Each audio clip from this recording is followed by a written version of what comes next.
Bonjour, bienvenue sur le podcast Au fil des lunes. Je suis Claire Vigrimaud. Je suis hypnologue et professeure de yoga.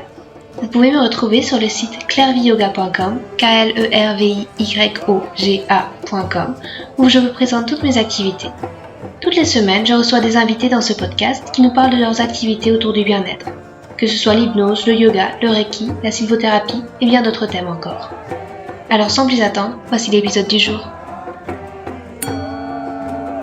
Dans cet épisode, je reçois Olivier Perrega, hypnothérapeute à Paris. Il nous parle de sa rencontre avec l'hypnose, depuis la street hypnose jusqu'à son application en cabinet. Nous discutons de ses influences et de comment il conçoit l'hypnose et son futur. Avec le développement de l'hypnose expérimentale et les différents courants qu'il se crée, un renouveau est palpable. L'accompagnement des sportifs est aussi au cœur de sa pratique. Il nous parle de cette activité au sein de son cabinet. La passion de l'hypnose se ressent dans chaque mot d'Olivier. Il nous invite à l'exploration de cette discipline dans toutes ses composantes. Un épisode qui vous donnera envie de plonger en hypnose. Bonsoir Olivier, je suis enchantée de te recevoir. Tu es hypnothérapeute. Est-ce que tu pourrais te présenter en quelques mots pour nos auditeurs ? Oui, bien sûr. Donc moi, c'est Olivier Perrega, hypnothérapeute à Paris dans le 15e. Voilà, hypnothérapeute et hypnotiseur en règle générale parce que j'essaie de pas me cantonner à l'hypnothérapie. Donc passionné d'hypnose dans son ensemble, mais en ce moment, ma principale activité, en effet, c'est l'hypnothérapie. D'accord. Et tu as toujours été passionné par l'hypnose ? C'était ton premier métier, l'hypnothérapeute ? Non, comme la plupart des gens finalement, je crois au final c'est une reconversion. C'est vrai que c'est assez rare d'ailleurs les gens qui vont entamer leur vie pro avec l'hypnose. Quoi, t'as certaines personnes aujourd'hui, mais c'est quand même une minorité. Surtout que je pense pour l'hypnothérapie, il faut quand même, je pense peut-être une certaine maturité. On va dire peut-être que sur la petite vingtaine, ça peut être un peu compliqué. Donc moi, à la base, pour t'expliquer un peu mon parcours, je faisais quelque chose qui n'avait rien à voir du tout. J'étais fonctionnaire, on va dire, en gros. Au départ, l'hypnose, c'était pas du tout censé être professionnel. Ça a été une rencontre du pur hasard. Je te fais peut-être je te donne peut-être mon parcours, du coup. Ouais, ça m'intéresse justement cette rencontre avec l'hypnose. Bien sûr, écoute, ça remonte à, je crois, fin 2011-2012, pur hasard. Au départ, vraiment pure curiosité. Je voulais savoir un peu le pourquoi du comment avec l'hypnose. Donc curiosité aujourd'hui avec Internet, ce qui est bien, c'est que tu peux quand même avoir des réponses claires sur en triant un peu les infos sur sur une discipline, sur n'importe quoi pratiquement. Donc j'ai creusé, qu'est-ce que c'est l'hypnose, voilà, comme tout le monde, j'avais des doutes un peu, enfin, je me questionnais, quoi. Tout de suite, je suis tombé, pratiquement au tout début, je suis tombé sur le forum de Jean-Emmanuel Combes, de Street Hypnose. Il venait de créer le forum, donc vraiment le hasard a fait que quand j'ai commencé à chercher, je suis tombé sur son forum qui venait de créer 2-3 mois avant. J'avais acheté un premier bouquin, mais je pourrais pas te donner le titre, mais je m'étais pas vraiment retrouvé, c'était compliqué. Et Jean-Emmanuel avait une approche ludique, ce qui moi m'intéressait au départ. Donc je suis tombé sur ce forum, j'ai acheté le bouquin, et puis ça a plus éveillé ma curiosité qu'autre chose. Après ça, j'ai lu le bouquin pendant un an. Ça a été un peu plus théorique, on va dire, que pratique. J'ai en 2013 commencé un peu à tester à droite à gauche, mais toujours pareil, quoi. Vraiment pas très très sérieusement. Et puis je crois fin 2013, dans ces eaux-là, j'ai fait un stage avec Jean-Emmanuel Combes,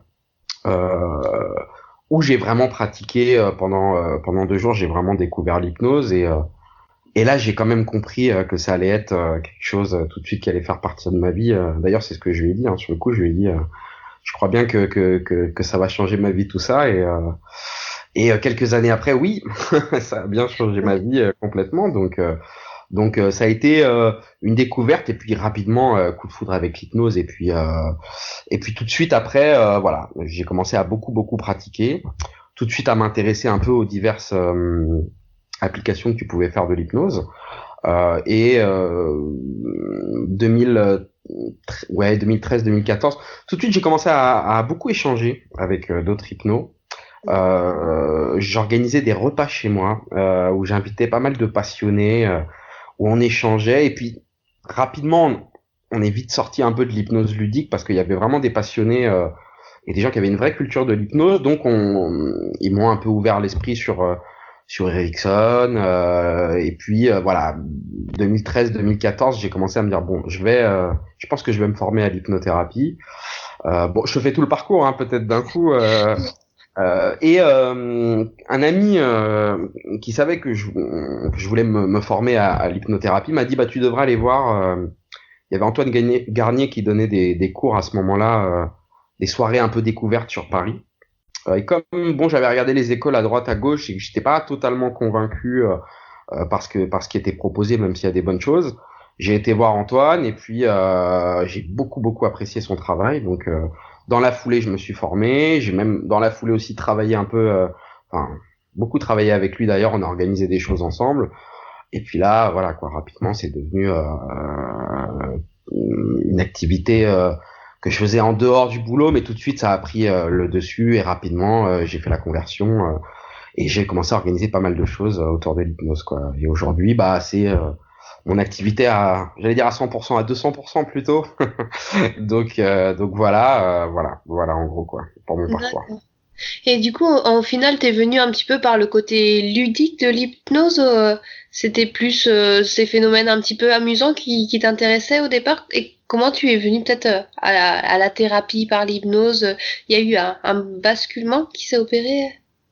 Alors, au début, disons que j'ai pris ce qui était accessible, quoi. Parce que c'est vrai que commencer l'hypnose pour quelqu'un qui vient pas du tout du domaine, peut-être de la psychologie ou d'un domaine qui est proche de l'hypnose, je trouve que c'est bien d'avoir quelque chose qui est accessible tout de suite et avec lequel tu peux t'amuser. Donc j'ai trouvé que c'était très accessible. C'est ça qui m'a plu aussi, de pouvoir très vite pratiquer et d'avoir des phénomènes hypnotiques puissants, parce que l'hypnose de rue notamment et l'hypnose ludique, c'est quand même des états d'hypnose puissants. On voit tout de suite, je pense, les capacités de l'hypnose et c'est très accessible. C'est-à-dire quand quelqu'un qui va vite lire et vite pratiquer, il peut vite s'amuser et découvrir. Et après, en effet, quand tu pousses un peu, quand tu t'intéresses, le côté spectacle ludique, je pense que tu peux quand même vite faire le tour quand même s'il y a des choses à faire et même au niveau des lectures, bon, tu tournes vite en rond. Donc comme je voulais creuser pour voir les possibilités, rapidement, j'ai voulu lire autre chose, m'intéresser à autre chose.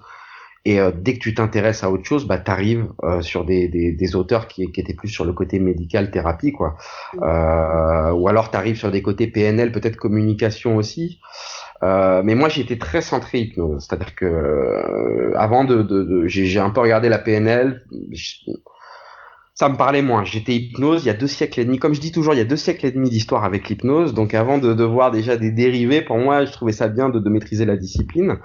Et pour moi, pour arriver à des choses très puissantes, il fallait lire des grands auteurs. Donc je me suis plongé rapidement dans Erickson, avant peut-être même d'envisager d'être hypnothérapeute ou en même temps. Et forcément, quoi. Erickson, bon, c'était un psychiatre, c'était un thérapeute, quoi. Il s'en servait pour soigner, lui, puisqu'il était médecin, il peut le dire. Donc voilà, mais même si aujourd'hui c'est mon activité, que j'ai tout de suite vu ces possibilités, et que je le vois aujourd'hui en cabinet avec le changement que je peux amener avec les personnes que je peux suivre, perso j'ai gardé toujours une vision de l'hypnose très couteau suisse, quoi. Pour moi, c'est pas une mauvaise chose de s'amuser avec l'hypnose. Si on l'utilise bien, il y a des choses qui sont pas top dans l'hypnose de spectacle, mais il y a aussi des gens qui proposent des bonnes choses. Peut-être la particularité, c'est que la première chose avant la thérapie qui a éveillé ma curiosité sur la puissance de l'hypnose, ça a peut-être été tout de suite les possibilités dans le domaine du sport. Je crois que tout de suite, je me suis dit, il y a quelque chose à faire dans le sport. Donc, avant même de me dire, je veux faire de la thérapie pour la thérapie, je m'étais d'abord dit, tiens, voilà, je me serais bien vu dans le sport. C'est pas quelque chose qui est très répandu, hein. Et donc j'ai développé cette partie-là aussi. C'est une partie de mon activité, mais voilà, moi je prends l'hypnose dans son ensemble. Donc pour moi, ça peut aider à faire de la préparation mentale pour des sportifs. pour des hommes d'affaires qui montent des business et pour de la stratégie. Tu peux t'amuser avec. T'as l'autre côté auto-hypnose, le côté ludique. T'as aussi, bon, moi je le pratique pas, mais il y a certaines personnes en France qui le pratiquent pour l'expérimentation, c'est-à-dire aller voir un peu ce qu'on peut faire en hypnose, parce que je pense qu'on n'a pas tout découvert et que je suis sûr que là, avec le renouveau un peu de l'hypnose et les courants, surtout en France, là où c'est quand même très présent, je suis sûr qu'on n'a pas fini de découvrir les possibilités de l'hypnose. Donc moi, je serais curieux. Donc je vais vraiment dans tous les domaines de l'hypnose, quoi. D'accord. Et tu pratiques un petit peu l'auto-hypnose sur toi régulièrement pour... Enfin, c'est Oui, quoi ton pratique? je pratique, jamais assez, comme tout le monde, peut-être. Un peu comme les prières, on s'en sert quand on a besoin, un peu l'auto-hypnose. Donc, je vais pas te dire que je fais 1 heure d'auto-hypnose tous les matins en me levant, ce serait pas vrai. Mais par exemple, j'ai fait une conférence il y a pas longtemps sur Ericsson, et voilà quoi, c'était important pour moi. J'avais un peu le trac et je me suis préparé avec l'auto-hypnose. Et bah, j'ai bien vu que c'était bien efficace, quoi. Donc je le savais déjà, donc je m'en sers quand j'en ai besoin, et quand j'en ai besoin, bah, ça m'aide bien. Donc je suis croyant et pratiquant, on va dire. D'accord. Et tu nous parlais tout à l'heure un petit peu du renouveau de l'hypnose. T'as une vision un petit peu de ce que pourrait être le futur de l'hypnose? T'imagines que c'est quelque chose qui va se développer? Parce que c'est vrai que depuis quelques années, ça a un intérêt, même dans la médecine. C'est un petit peu... C'est quoi ton point de vue là-dessus? T'as une théorie? C'est une bonne question. Je pense qu'on va peut-être avancer, mais sur des domaines un peu parallèles. Je parlais du sport. Je pense que l'hypnose, elle a un rôle à jouer dans le sport aujourd'hui, un gros rôle. Là où la préparation mentale en règle générale dans le sport en France, ça commence quoi à frémir, mais je pense qu'on peut vraiment l'hypnose a une carte à jouer là-dedans. On voit aussi qu'on opère aujourd'hui en hypnose en utilisant des fois des techniques qui sont assez simples. Je pense qu'on peut aussi pousser de ce côté-là. Après, sur les possibilités, l'avenir de l'hypnose, je pense que ça peut être énormément de choses. Donc, j'ai pas d'idée en particulier. Je pense au sport, moi, ça me parle. En effet, dans l'accompagnement des opérations pour la douleur. Après, peut-être pour l'expérimentation, on pourrait ouvrir des portes. Tu peux tester des choses. L'expérimentation, justement, c'est ça. C'est se dire, tiens, qu'est-ce qui se passe, par exemple, sur la cicatrisation? Qu'est-ce qui se passe si on prend 20 sujets qui recouvrent d'une chirurgie et si on essaie de faire des choses avec l'hypnose? Ce sera quelqu'un qui ira chercher, qui se posera des questions, je pense, l'avenir de l'hypnose. Pas quelqu'un qui aura des certitudes. Donc pour ça, il faut des gens qui vont expérimenter de manière scientifique, c'est-à-dire sans avoir de certitude, justement pour se dire, bah, est-ce qu'on peut? On va voir, on va essayer. Et donc là, bah, les portes, elles sont grandes ouvertes sur plein de domaines, quoi. D'accord. Et tu as eu des surprises par rapport à l'application de l'hypnose, enfin, que ce soit en cabinet ou sur toi-même, des choses que tu n'aurais pas cru possibles et grâce à l'hypnose qui se sont révélées? Oui, on est toujours surpris. On est toujours surpris. Je pense que peut y avoir des changements super rapides avec l'hypnose. Après, c'est toujours un peu des fois l'interrogation. Pourquoi des fois ça va être très rapide? Surpris, je peux l'être, bien sûr. C'est un grand classique chez les hypnothérapeutes de te dire des fois que tu fais une séance où pour toi ça va être une séance normale, voire moyenne, où t'es même moins en forme, et puis va savoir il s'est passé quelque chose d'incroyable chez la personne. Donc surpris, je le suis très souvent en même temps. Après, peut-être dans le domaine du sport, en effet, j'ai vu des changements radicaux, très rapides. C'est peut-être ça qui me surprend à chaque fois, c'est que des fois tu peux avoir un changement total, quoi. Donc oui, des fois surpris. Aujourd'hui peut-être un peu moins parce que je commence à avoir un peu de pratique, donc je sais à quoi m'attendre. Mais des fois en effet t'as des choses qui voilà, tu vas travailler sur quelque chose, ça fait ressortir quelque chose d'autre, ça peut être toujours étonnant. C'est un peu la particularité de l'hypnose, c'est que des fois toi-même si t'es aux commandes, en fin de compte tu n'es pas complètement aux commandes, donc t'es surpris des fois des retours des gens, des résultats. Donc oui, ça m'arrive souvent quand même encore. D'accord.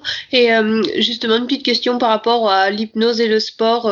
Comment est-ce que tu fonctionnes? C'est pour améliorer la performance sportive, améliorer l'entraînement, visualiser la compétition? C'est des grands sportifs ou des sportifs plutôt, enfin, des personnes qui ont envie de se mettre au sport, des monsieur tout le monde que tu suis? J'ai un peu de tout, honnêtement. J'ai des amateurs passionnés qui veulent des fois, en effet, améliorer leur performance. J'ai des semi-professionnels. J'ai beaucoup de jeunes, donc de futurs pros ou de gens qui essayent de devenir professionnels. Et j'ai des professionnels confirmés, des fois donc des sportifs de haut niveau, quoi, des gens qui sont bien installés en début, milieu, fin de carrière. Euh, Après, pour les demandes, ça dépend de chaque personne. Il y a quand même l'idée, souvent, de pouvoir reproduire ce que tu reproduis mentalement en entraînement, en compétition. Gros classique, c'est de la personne qui, en entraînement, pas de pression, pas d'enjeu, va performer relâché, détendu, et qui le jour de la compétition, parce que enjeu, parce que regard du public, parce que voilà, ne va pas pouvoir performer à 100%. Donc dans ce cas-là, finalement, le but c'est juste que la personne elle puisse faire sa performance sans être diminuée par un état mental lié en effet à du stress, lié à voilà au stress de la compétition. Ça c'est quand même un très très très gros classique quel que soit le sport, quoi. Oui. Après un sportif, finalement sur les sportifs que je vais suivre sur la durée, c'est un être humain, donc au final si tu suis des sportifs sur quelques années, il y a des personnes que je suis depuis longtemps. Bah, au final, les épreuves de la vie font que, tu vois, ils sont comme toi et moi. Il y a des moments, bah, dans leur vie, ça va moins bien, donc ça impacte leur performance. Donc, tu peux faire des fois de la thérapie parce que, bah, comme tout le monde, ils ont, voilà, bah, les aléas de la vie, quoi, des gens qui vont partir, des séparations, des moments moins bien, des pépins physiques. Donc ça peut être aussi gérer l'extra sportif, on va dire. D'accord. Et tu parlais tout à l'heure, ça fait un petit moment que tu baignes dans l'hypnose. Est-ce que tu as vu chez les personnes qui viennent te voir un changement de regard aussi de la société sur l'hypnose qui commence à être peut-être plus connu? Est-ce que ça a eu des impacts positifs, négatifs? Oui, je pense que les gens aujourd'hui, il y a quand même, en effet, le fait qu'on en parle beaucoup, qu'il y ait peut-être plus seulement le côté hypnose de spectacle qui soit la vitrine de l'hypnose. Les gens savent aujourd'hui qu'on opère beaucoup sous hypnose. Alors il y a une méconnaissance, ils se posent des questions. Il y a toujours un peu cette odeur un peu de poudre liée au spectacle, de mysticisme, un peu de contrôle, un peu les clichés que tu peux retrouver dans l'hypnose, mais aujourd'hui, les gens, voilà, ont bien compris que c'est pas quelque chose, c'est quelque chose qui est accepté, par exemple, en médecine, donc quelque chose a priori de plutôt sérieux. Puis, je pense que les résultats, ils parlent pour nous, hein, donc il y a beaucoup de gens qui viennent du bouche à oreille, des fois indirect, c'est-à-dire les gens ont arrêté de fumer, c'est le gros classique, quoi. Donc les gens voient que ça marche autour d'eux, donc c'est ça souvent qui fait venir les gens, c'est aussi les résultats. Je pense que là-dessus, il y a un courant dominant au niveau de la thérapie. Si tu veux, tu as eu la psychanalyse, la psychothérapie qui a quand même été pendant un siècle le réflexe chez les gens, c'était d'aller voir un psy, quoi. T'as un peu l'école, voilà, Freud, il a quand même bien marqué son époque. Voilà, on peut en penser ce qu'on veut. Voilà, c'était aussi il y a longtemps. Donc aujourd'hui, peut-être que ça a un petit peu vieilli. Je critique pas les psychanalystes et les psychothérapeutes, mais bon, aujourd'hui, tu as ces thérapies orientées changement ou qui correspondent peut-être à une époque. Les gens, ils veulent des choses, ils veulent pas partir sur 2 ans de thérapie des fois, quoi. Et je pense aussi qu'il n'y a pas forcément besoin tout le temps de partir sur 2 ans de thérapie, sans non plus être on fait tout en une séance. Les gens, ils veulent aussi quelque chose de. Aujourd'hui, on est dans une époque où on veut du concret, quoi. Voilà, je pense qu'on veut des résultats. On est dans une époque de performance, donc les gens, ils veulent quelque chose qui va leur amener un changement. Pas forcément comprendre. Voilà, donc il y a un côté un peu très comment dire. Très clair avec l'hypnose, c'est-à-dire tu viens pour un résultat, on va chercher le résultat. Moi, je suis pas adepte d'essayer de surexpliquer des causes. Je pense qu'on peut se servir du passé, mais que des fois, j'aborde à peine le passé et que ça n'empêche pas de changer. Donc, il y a peut-être quelque chose d'assez direct, je pense, qui est dans l'air du temps, à mon avis. D'accord. Et tu as des projets futurs par rapport à l'hypnose pour développer ta pratique ou l'amener dans quelque chose de différent, peut-être de l'expérimentation, ouais. C'est quoi tes projets? Ah, beaucoup de projets tout le temps. Euh, oui, j'ai beaucoup de projets en hypnose. J'aimerais, tu vois, je te parlais que, en effet, j'ai commencé ma carrière. J'ai commencé à découvrir l'hypnose avec le côté ludique. Ça, c'est quelque chose que j'ai toujours gardé, même si je le pratique pas aujourd'hui. Je suis pas hypnotiseur de spectacle. Ça m'est arrivé il y a quelques années. Je faisais quelques dates comme ça quand j'ai commencé, des petites animations. J'en fais plus. Ça me manque un peu aussi, justement. Moi, j'ai en tête le vrai projet que j'ai là. Quand tu me dis ça, c'est j'ai le projet un jour d'un spectacle, mais de quelque chose qui serait très différent de ce qu'on peut voir à l'heure actuelle. Pas du Mesmer. Darren Brown me parle plus, par exemple, mais pas non plus ça. Mm. Je pense qu'aujourd'hui, il manque peut-être quelque chose où on peut s'amuser et apprendre en même temps avec l'hypnose. Donc voilà, ça c'est peut-être mon gros projet. Après, à côté de ça, y a plein de petites choses, mais peut-être le futur gros projet pour moi, c'est sans doute écrire ce spectacle et amener quelque chose de vraiment différent de ce côté-là. Là, je sens bien que ça commence à me manquer un peu le côté un peu spectacle de l'hypnose. Donc là, je vais peut-être revenir à mes premiers amours avec l'hypnose et aller un peu voilà divertir avec l'hypnose. Moi, je trouve que c'est très sympa aussi ce côté-là. D'accord, parce que pour l'instant, tu pratiques plus vraiment de façon ludique, enfin, le côté street hypnose, ça, tu as un peu délaissé. Oui, honnêtement, là aujourd'hui, je pratique plus parce que c'est-à-dire qu'à l'époque où je pratiquais l'hypnose de rue, j'y allais par passion le week-end. J'étais peut-être moins impliqué dans mon premier travail où c'était quelque chose d'alimentaire, on va être clair. Aujourd'hui, voilà, l'hypnose c'est mon travail, donc déjà j'en fais toute la semaine. Voilà, et tout ce que ça peut amener de travail en plus, parce que je prends ça sérieusement, donc ça me prend une grosse partie du temps. Entre-temps, j'ai eu des enfants aussi, donc évidemment, mes temps de repos, ils sont consacrés à ma famille. Donc j'en fais plus, ça peut m'arriver, voilà, à l'occasion, quoi, mais bon, c'est comme le vélo, ça s'oublie pas. Donc là, je pense cette année commencer à aller retourner, peut-être à Paris, il y a certains coins où il y a des hypnos, commencer un peu à aller voir si j'ai pas trop perdu la main pour me remettre un peu dans le bain de ce domaine-là, quoi. D'accord, très bien.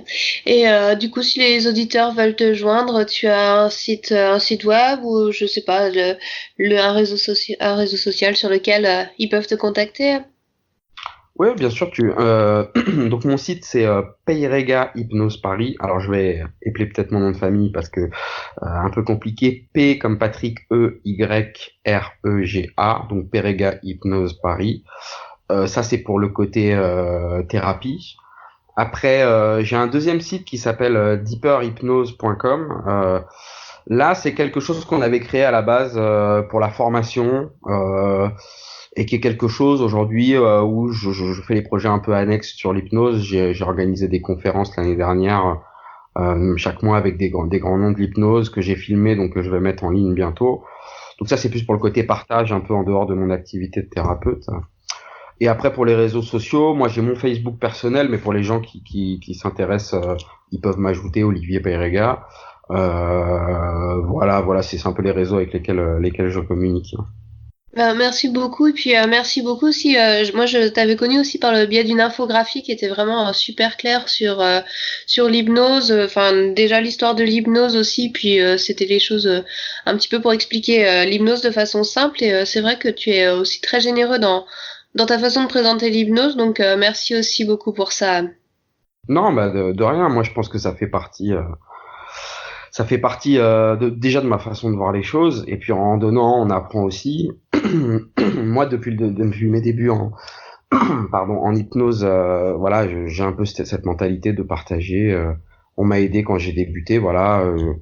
Voilà, j'aime bien fonctionner comme ça, et puis quand on donne, on reçoit, c'est donnant. Moi, je suis jamais avare. On me demande des conseils parce qu'on m'en a donné aussi, donc à mon niveau, hein, je suis pas le spécialiste, mais voilà, quand je peux filer un coup de main, on m'en a filé, je suis un peu dans cet esprit-là en tout cas. D'accord.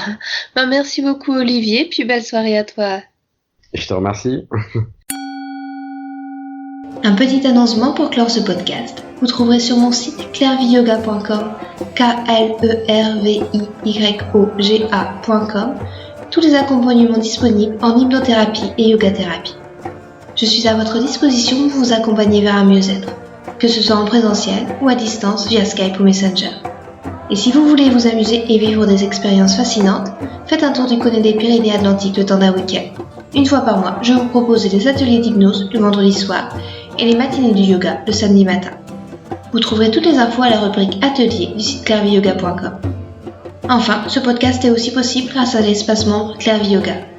En devenant membre exclusif, vous aurez accès à des articles inédits, des livrets de développement personnel et un suivi personnalisé de vos projets, où je serai à votre écoute pour vous guider et vous conseiller par un accompagnement vidéo régulier bimensuel. Merci et à bientôt.